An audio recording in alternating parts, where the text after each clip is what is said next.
Hello friends.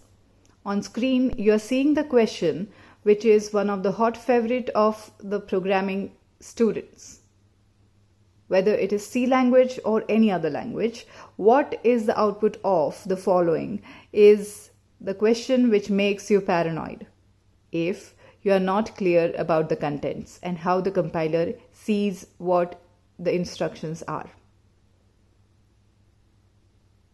If you are not clear about these two things, then it would be difficult for you to attempt the output questions. But if you are clear about these things, then for sure you will be able to attempt all the output questions properly. Now let us see an example of this particular question as an output. So integer main is having integer I, which is having value 6, and a pointer j. Pointer j is assigned the address of variable I, right? So, and the printing is done for of I into j, I into j into I. So this is how we generally make a mistake by reading it wrongly. It is I into value at address specified by j into I. Right? Now let us see it properly. So there is a variable I which is having value 6. Right?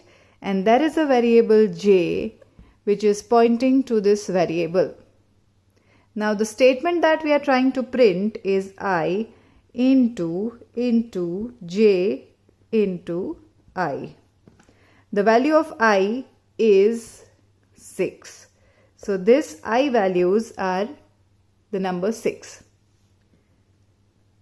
right? So you are multiplying this number 6 with value at address pointed by j, which is again 6. So the answer would be 6 into 6, 36 into 6, 216, right? So the output of this particular question is 216.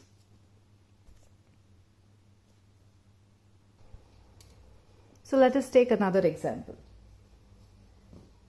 We can see here there is a function called foo which is called by the main function. In your main function you have integer I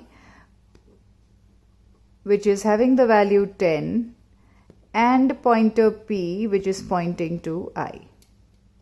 What you are passing here is p++ to foo, right?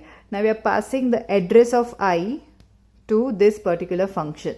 So p here will be catching the address of I, and then there will be an increment done on the pointer p which is of this particular function. Remember here the pointer p in the main function and the pointer p which is written here in the formal arguments are two different variables.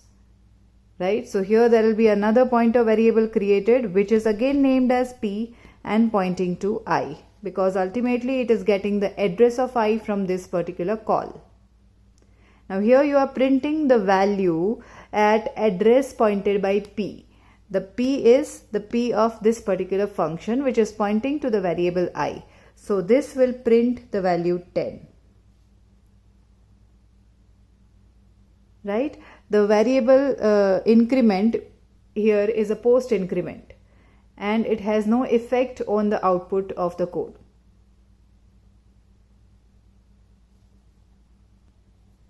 Let us see the next output question, where there is an integer main where it has a pointer p and a variable a which is having value 10. The address of a is assigned to pointer p.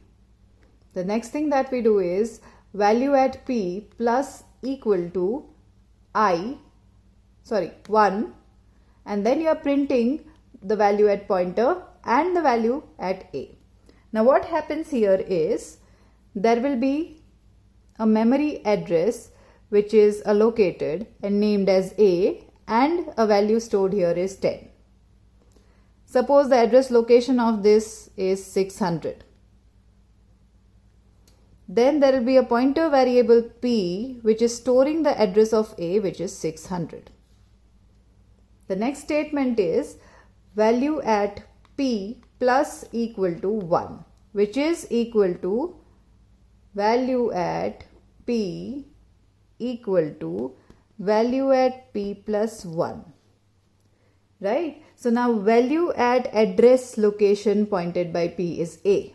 So this becomes A is equal to A plus 1.